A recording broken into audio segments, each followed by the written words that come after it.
நீங்கள் பார்த்து கொண்டிருப்பது நியூஸ் 21 செய்திகள். தமிழ்நாடு செய்திகளை உடனுக்குடன் தெரிந்து கொள்ள நியூஸ் 21 செய்திகளை பாருங்கள்.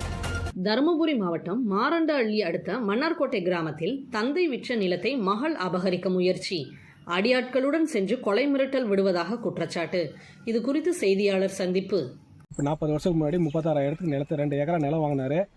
அவர் காசை வாங்கிட்டு ஒரு வாரத்தில் பண்ணித்தரேன்னு சொல்லிட்டு ஹாஸ்பிட்டல் பெங்களூர் போய் அட்மிட் ஆனார். வரும்போது அவர் இறந்துட்டு பணத்தோட தான் வந்தார். அவங்க தம்பி இன்னைக்கு தரேன் நாளைக்கு பண்ணித்தரேன்னு சொன்னார். இன்னைக்கு பண்ணித்தரல. எங்கள் அப்பாவும் சரி அவங்கக்கிட்ட வேலை செஞ்சனால அவங்க இன்னைக்கு பண்ணிக்கலாம் நாளைக்கு பண்ணிக்கலாம் அவங்களும் விட்டுட்டாங்க. இப்போ போய் நாங்களாக போய் அவங்க வாரிசு யாரும் இல்லை. ஒரு பொண்ணு தத்து எடுத்த பொண்ணு ஒரு பொண்ணு இருந்தது. அந்த பொண்ணுகிட்ட கேட்ட போய் நாங்களாக போய் கேட்டோம். இப்போ 40 வருஷம் கழிச்சு இப்போ நாங்களாக போய் எங்களுக்கு தெரிஞ்சு நாங்கள் போய் அந்த பொண்ணுகிட்ட கேட்டதுனால அந்த பொண்ணு சரி நான் பண்ணித்தரேன்னு சொல்லிட்டு இப்போ நான் பண்ணித்தரதில்ல அப்படின்னு சொல்லிட்டு எங்களுக்கே தெரியாமல் மாரண்டஹள்ளி ரிஜிஸ்டர் ஆஃபீஸில் எங்களுக்கே தெரியாமல் ஒரிஜினல் பத்திரம் எங்கள்கிட்ட இருக்குது. பத்திரமே இல்லாமல் எப்படி பத்திரம் போர்ஜரி பத்திரம் பண்ணிட்டாங்க. அது இந்த 45 நாளைக்குள்ளே பண்ணி முடிச்சுட்டாங்க.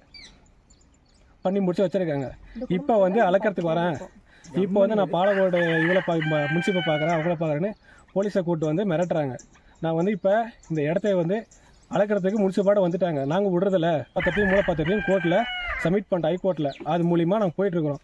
அது ஹைகோர்ட் மூலிமா என்ன பதில் வருதோ அதை வச்சு நாங்கள் நடவடிக்கை பார்த்துக்கிறோம். அடுத்த ஸ்டெப்பு பார்க்குறோம். பேர்னா? என் பேர் ஜி பழனிவேல்.